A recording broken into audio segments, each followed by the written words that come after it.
This week, Conflict Zone is in Moscow, and my guest is Vakhtang Kipshidze, a senior advisor to the Russian Orthodox Church. The clergy here are facing mounting controversy over their hardline stance on gay rights, domestic violence, and even artistic freedom. So is the church here serving God or Putin?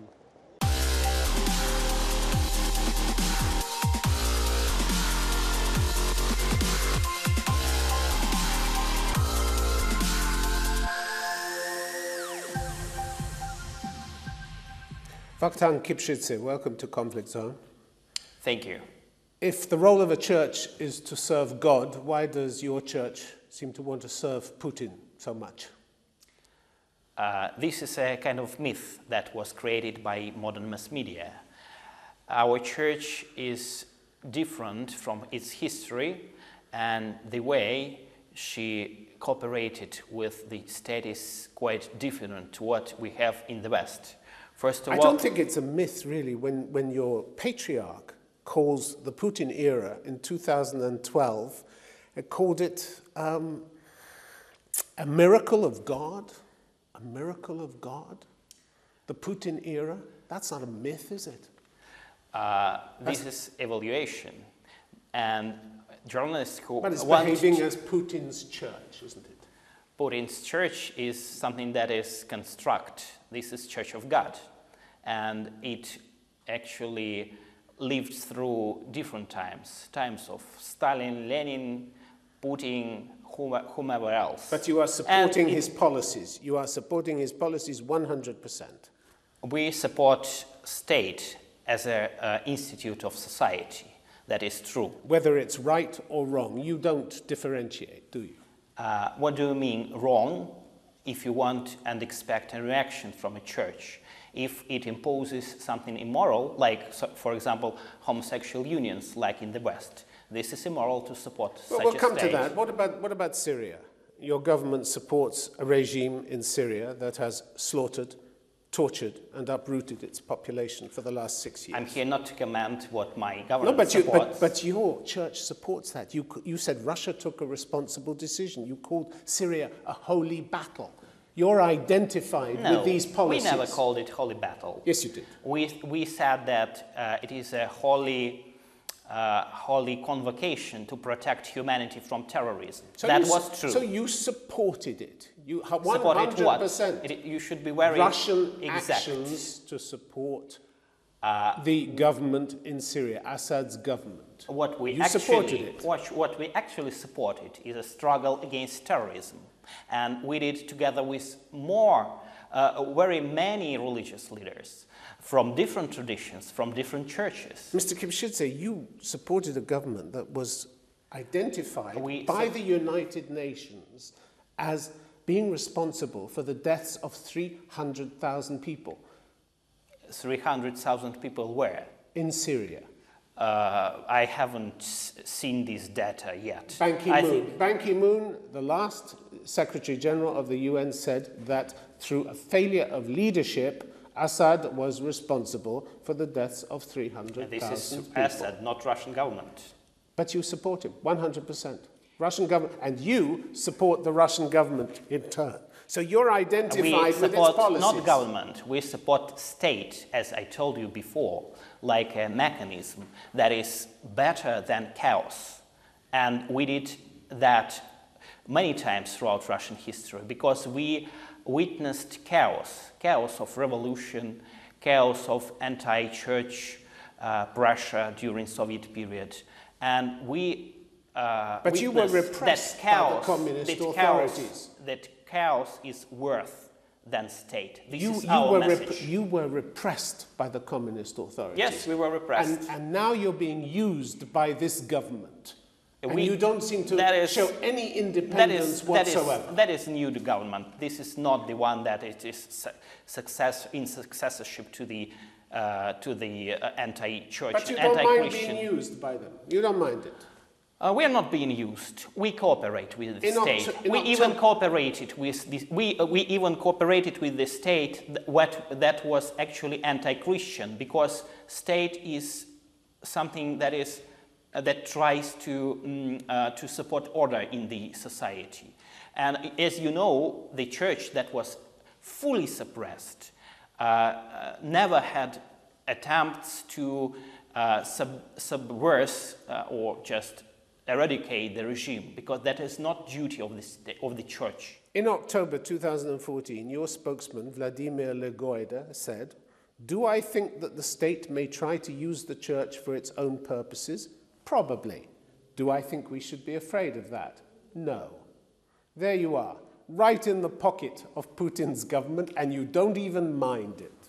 That what he said is quite true, because state actually needs the church for the purposes of education, bringing up. So you're a political church? No, we're not completely a political church. You talk about Syria, you talk about domestic policies. You're a political church. We are now speaking about cooperation and what is used by whom for what. And it depends on very much. If church is used for the help of the poor, with the help of the state, for the promotion of family values, with the help of the state, we are for such kind of exploitation, if you want, of our church. But this is all. We are not used for, I don't know, for the struggle of elites or for anything else that it is unthinkable and immoral for us. Let's put it this way. You've done well out of the Putin era. You've had 25,000 new churches. You've had a lot of churches renovated. Are you afraid that if you ever criticize the government, you'll lose some of these new privileges? You're afraid of that, aren't you? I'm not afraid.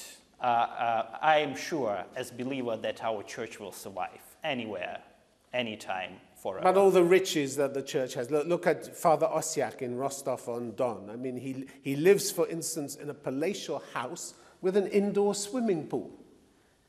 Your church has become fat and rich under Putin, hasn't it? No, our church is not rich, and it is not fat. In 2011, in the elections, which were widely seen as fraudulent, several priests of the Russian Orthodox Church spoke out against the elections, and they were told by your authorities, by the Patriarch, to shut up. One prominent Moscow priest, Andrei Zuyevsky, was deeply critical of the authorities. He wrote, "As a result of the particular way in which power is set up in our society, this arrogant attitude towards the people has become the abnormal norm."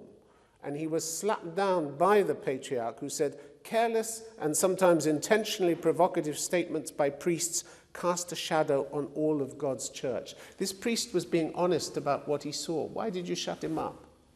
Because he went to the policy, and church doesn't go to the policy.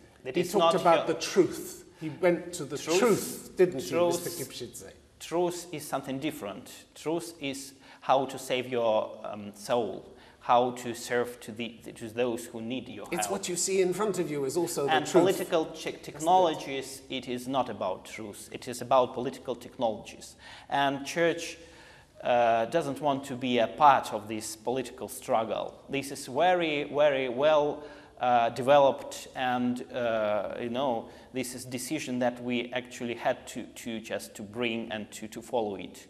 We don't want to be a part of political games. You're fully supportive also of what the Russian forces did in Crimea, the annexation of Crimea. You called it the peacemaking mission that should guarantee the Crimean citizens the right to self-determination. Who said that? This was one of your spokespeople. I haven't heard about that. Do you support that? If you quote, I will comment. Do you support that view? Our attitude is totally different. We are a single church for Ukrainians and Russians, and that is why we don't care about interstate borders. We care about church borders, and church borders have not been changed in Crimea. Mr. Kipshidze, you talk about persecution of Christians in the Middle East, and your church has talked about the dangers of that.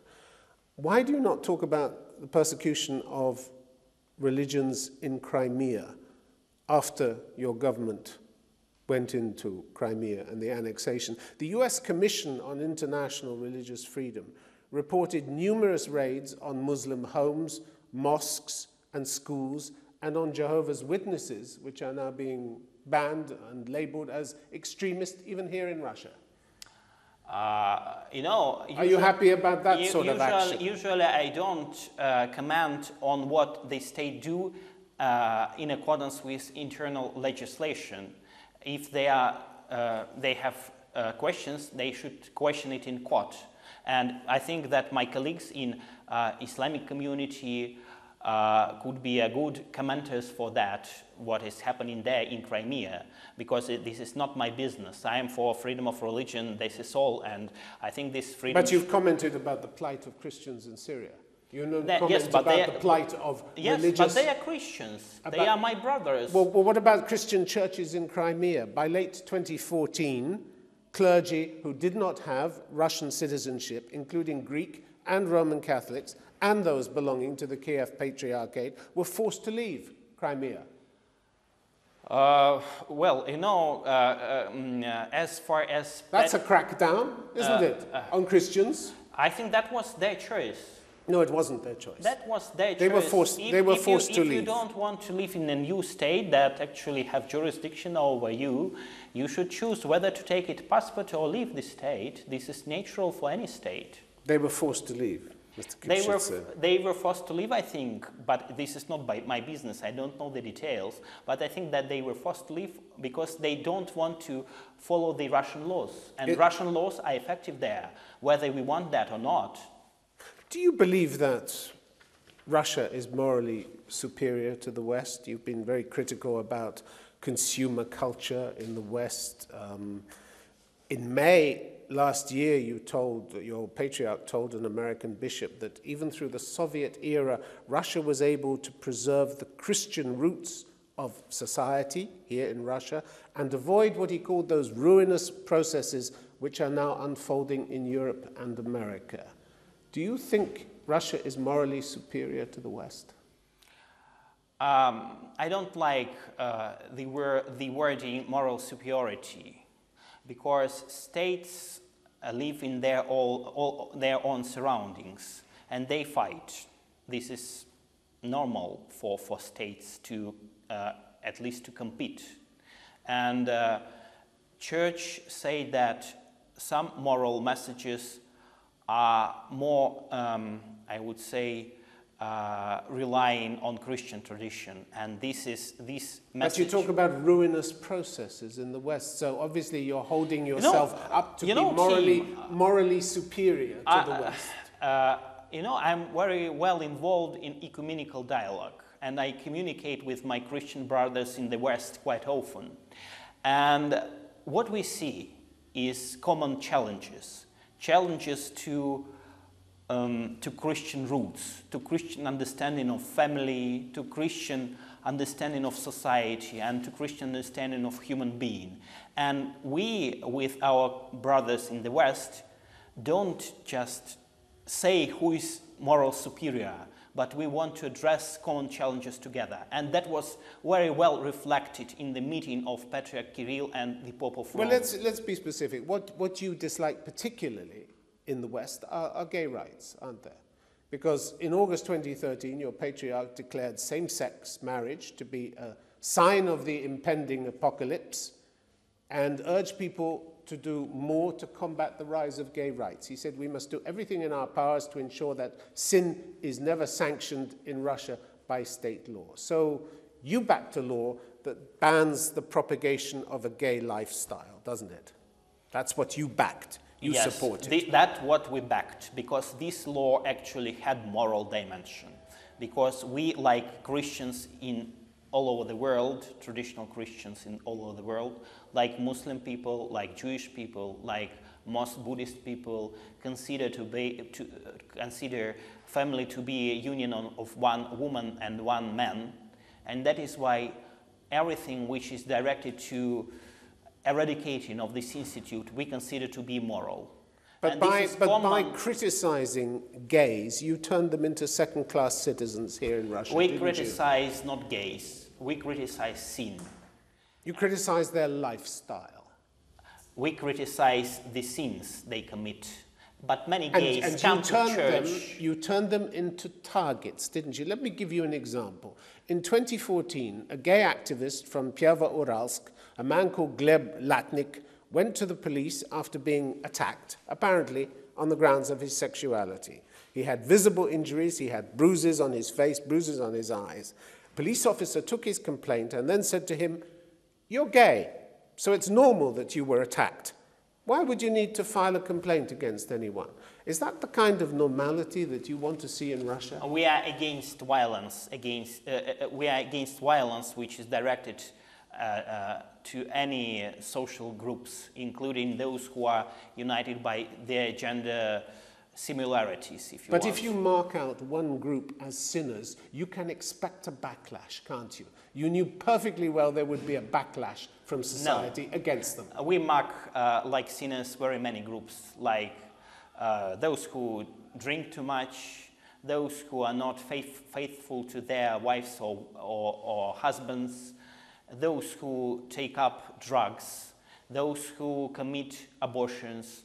We say that you destroy your own happiness. Those are pretty widespread sins in Russia, aren't they? But this is perhaps less widespread. And so these people, you might as well have drawn a target on their back for people to shoot at, mightn't you? I don't think so. You might just as well put a target on the back of gays. We don't make any difference among sin. If you commit sin, you are sin doer, despite what sin you commit. The other case is that you want a state to take your sin as a norm. That is why we are against that. That sin cannot be a norm. Sin is something that is abnormal. So you think gays are second-class citizens? I don't speak about their citizens' rights. Are they not worthy of protection? Are they not worthy of protection by the law in this country? They are worthy of protection of their rights to security, yes. But they are not. But why do you not speak up? Because those rights are being violated in Russia. Why do you not speak up for those rights? No, that is not quite true what you say.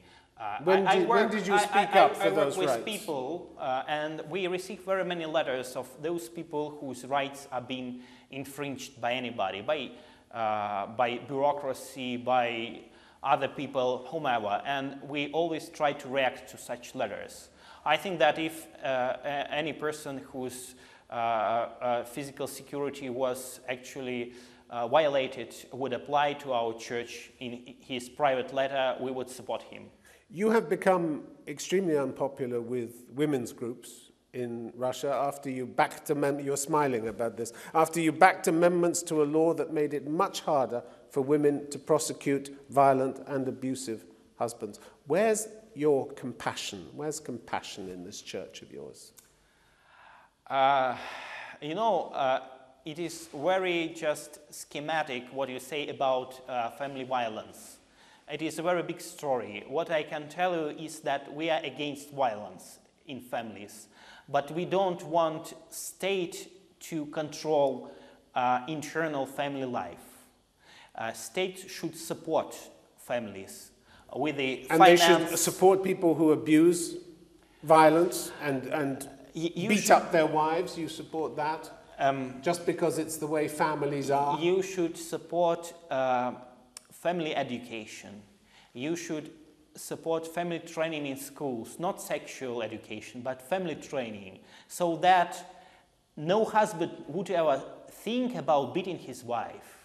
But they do. You know that they do. Human rights groups do, but we are against that. Human rights groups have said that as many as 36,000 women and 26,000 children are reported to face violence in the family in Russia every day. It's a reality, isn't it? These are reports. You've just made it harder for women to prosecute men who beat them up. No. So you want to protect the abuser and not the victim. First of all, that is not about eliminated responsibility for violence. You make it much harder for the women. Not for the women. What we try to make harder is external interference in family. That is our message. That interference in family should be an exclusion, not, you should just solve the question in a different way. You should not just interfere in family. Well, here's a you result. should bring up women and men. That is what we are speaking about. Here's a result of your policy. In 2016, a man identified by the initials OB killed and mutilated his wife and 6 children in Russia and hacked them all to pieces with an axe. Over the previous year, his wife had appealed to the police 6 times, and the police did nothing. Why? Because they said they couldn't open a criminal case since such incidents required a private prosecution. They couldn't do it. She's dead. The children are dead. They were all hacked to pieces as a result of this policy that you support. This is not a result of this policy. This case happened before the changes to the law were made. But they were already saying. That's what I say. They were already saying. Is totally true. And it's going to happen more now, isn't it, as a result of this? It's I going don't to happen know. more. We'll see. But I think anyway... You're prepared to say simply, we'll see? We are speaking about... You care that little about the I don't fate care. of women abused? I am very much concerned about that. And what I can tell you is that when police officers don't react to what is bad and what is illegal, this is a very big question to their moral condition. And I think that those people who are indifferent to any troubles that people actually face around him, it is a very wicked person, despite his police officer or simple person. You seem to be also supporting these days, Mr. Kipshidze, a tighter definition of artistic freedom. We've had groups in August 2015, we had a group called God's Will, who invaded an exhibition of underground Soviet art at the Manege exhibition just near here, and smashed exhibits and said, you cannot offend Christ like that. What do you think of groups who perpetrate violence in the name of God here? We never blessed them to do like that. However, we consider... But you knew they would, didn't you? No, that is totally unacceptable. You know your society so little that if you don't start identifying sinners and people who... No. No? If you believe me, that is, I think, a point of trust. I can tell you that nobody in our church knew about this action before. And if we knew about this action, we would try to stop them. However, we think that the masterpieces, how they call that were exhibited in this Manege building, was at least questionable from the point of their attitude to believers and their rights. That is true. But we are for peace resolution of such cases in open and sincere dialogue with the artistic community. This is our message, and we always say it in different fora. People who stand up against your church don't do well, do they? I'm thinking of citizens who protested about church plans to build an Orthodox church in a park in northern Moscow. For that opposition, they found their houses were raided by the police. They were forced onto the floor. Their children were frightened, early morning raids, all because they stood up to your plans, because they liked this green space by their houses and you wanted to put a church on it and they objected to it. Do you think that's good treatment? Police forcing their way into families? I thought you didn't like that sort of thing. I think it is a very complicated situation, but we should just determine 2 standpoints from what we should go. First of all is that the allocation of this plot of land was totally legal. This is one case. That you lost the battle for this in the end. You lost the battle to put the church there. No, we didn't lose the battle. We actually won the battle because we say that this is our just gesture of goodwill. If you know the case, we actually decided not to build anything on this plot of land, I think almost 2 years ago. Far before they actually had these problems with police officers. far before. And Patriarch, and that was his personal decision, decided to revoke this plan to build there a church. But what we insist on now is that a cross should be saved there, because cross is a symbolic thing, and it actually poses no threat to the green grass or the rights of the others. You insist on it whether they want it or not? We insist on that because this is our spiritual message, that cross could not be a threat to anybody.